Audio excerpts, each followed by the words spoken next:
Mirror, mirror on the wall, who's the darkest of us all?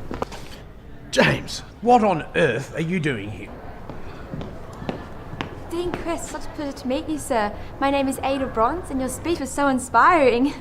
Ah, thank you, young lady. And what, may I ask, do you hope to achieve here? A degree in criminal psychology, sir. Fascinating subject. I know a lot about the field of insanity. Keep a keen eye. Sometimes the psychopaths you read about are hiding in plain sight. Sometimes the psychopaths you read about hide behind doctorates and robes. Oh, is this your father? Me a quist? What an unforgivable insult. I'm a bastard. Yes, this is my son James. Unfortunately, my wife and I only had one child. Christ's parents had the same sentiment. So, you've added smoking to your limited capacities. Everything in moderation, especially expectations. Isn't that right? One isn't disappointed if one has no expectations. On the contrary, I have no expectations of you, yet I still feel disappointed. Perhaps only the good die young. You would have far greater pleasure studying the dead than the insane. The only difference is a beating heart. The only difference between a son and his inheritance is a beating heart. Have you no pride at all in life, James?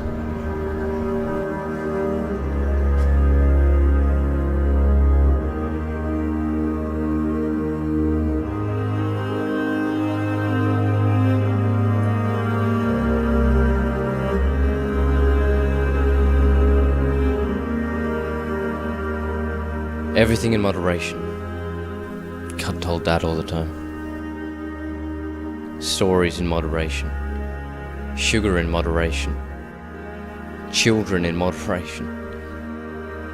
Parents in moderation. We kept things to a minimum. Tight. Fixed. Nothing out of the ordinary, nothing unexpected. My father doesn't believe in luck. We create our own destiny with hard work. Live an honourable life and die an honourable death. It's black and white. There's evil in the world and there's good. Pick a side. I didn't agree with this. Life isn't that simple.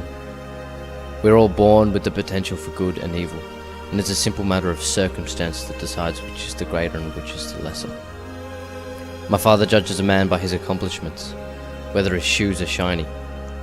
If I were to judge a man or person, I'd look at their life, all the choices that they had at the time.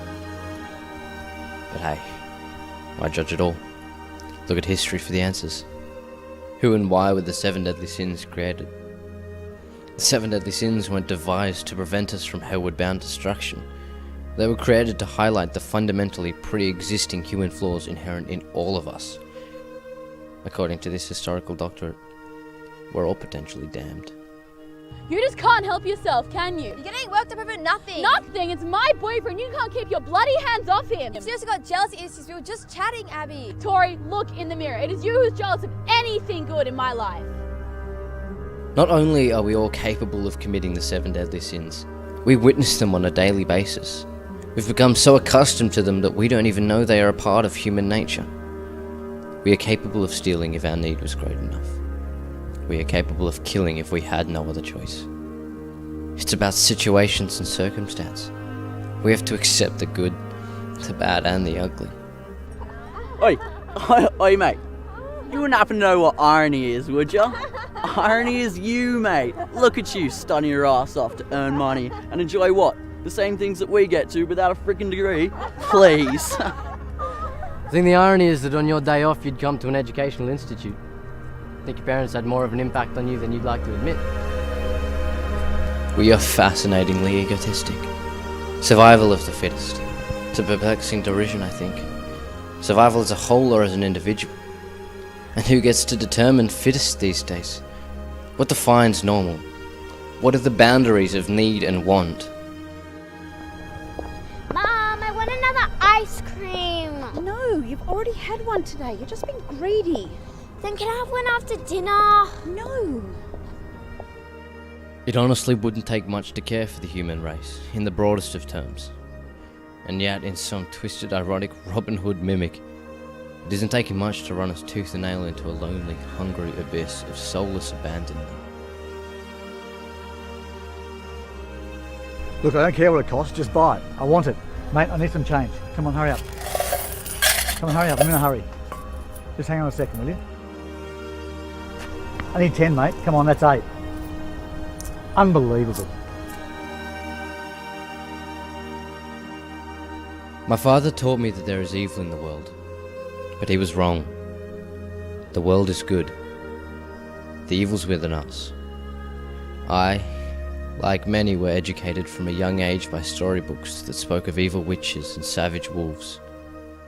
But these same stories glossed over parents who abandoned their children in the woods and overly emphasized the importance of being beautiful to be happy.